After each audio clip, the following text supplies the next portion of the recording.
സിമ്പിളായിട്ടൊരു envelope ഉണ്ടാക്കിയാലോ? Envelope പറഞ്ഞാൽ ഒരു കത്തക്കിടന്ന കവർ.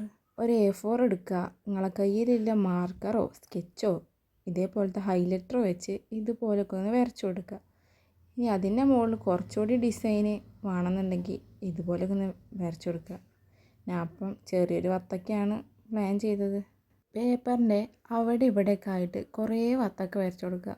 ഒരു പ്ലെയിൻ പേപ്പറിനെ ഇതുപോലെയൊക്കെ ക്യൂട്ടാക്കുക. നിങ്ങൾക്ക് ഇഷ്ടമുള്ള ഫ്രൂട്ട്സൊക്കെ വരച്ചെടുക്കാം കേട്ടോ.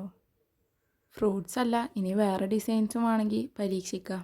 പേപ്പർ സെറ്റായി. ഇനി അതിനൊരു സ്ക്വയറാക്കി കട്ട് ചെയ്യണം. ഇതുപോലെ കട്ട് ചെയ്തെടുക്കുക.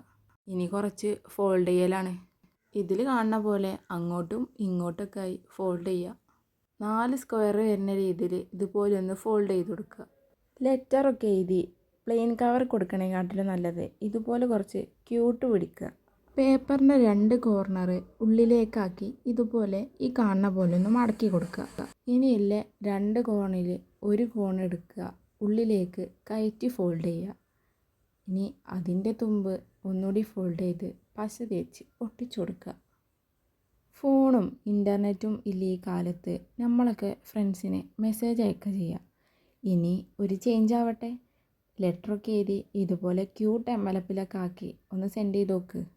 ലെറ്ററിൻ്റെ ഒപ്പം സ്മോൾ ഗിഫ്റ്റും ആവാം. ഈ ഒരു ചേഞ്ച് അടിപൊളി ആവൂലേ?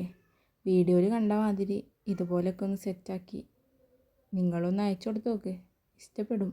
പിന്നെ ഒരു ചേഞ്ചൊക്കെ നല്ലതാണ്. തിരിച്ചുള്ള ലെറ്ററിനുള്ള കാത്തിരിപ്പും അതൊക്കെ രസാട്ടോ. ജസ്റ്റ് ഒന്ന് ട്രൈ ചെയ്ത് നോക്കൂ, ഇഷ്ടപ്പെടും. ഇഷ്ടപ്പെട്ട ഒരു ലൈക്കും സബ്സ്ക്രൈബും മറക്കല്ല കേട്ടോ. പിന്നെ കമൻറ്റ് ചെയ്തോടി നിങ്ങൾക്ക് ഇങ്ങനത്തെ ക്രാഫ്റ്റാണ് വേണ്ടതെന്ന്. പറഞ്ഞ് നമ്മളെ എംവലപ്പ് ഇവിടെ സെറ്റായിട്ടുണ്ട് കേട്ടോ. എങ്ങനെയുണ്ട്? ക്യൂട്ടല്ലേ? പ്ലെയിൻ കവർ കൊടുക്കണേക്കാട്ടിലും എത്രയോ ഭംഗിയല്ലേ ഇത് കാണാൻ. ഇനി കുറച്ച് ഡെക്കറേഷൻ, ഒരു ചെറിയ ഹേർട്ടൊക്കെ കട്ട് ചെയ്ത് ഒട്ടിച്ചാൽ തന്നെ സംഭവം ക്യൂട്ടായിട്ടോ. ഇനി എന്താണോ ലെറ്റർ ചെയ്തണ്ടേ, കാർഡോ വിഷസോ എന്തോ ആവട്ടെ, അത് ഇതിൻ്റെ ഉള്ളിൽ വെക്കുക. നമുക്ക് സെൻഡ് ചെയ്യണ ആൾക്ക് ഇതൊന്ന് സെൻഡ് ചെയ്ത് കൊടുത്താൽ അടിപൊളിയാവും കേട്ടോ. ഫോണിലൂടെ അല്ലെങ്കിലും ഇങ്ങനെ കയ്യിൽ കിട്ടുമ്പം ഒരു രസമല്ലേ? അപ്പം ലൈക്ക് ചെയ്യാനും ഷെയർ ചെയ്യാനും മറക്കണ്ട.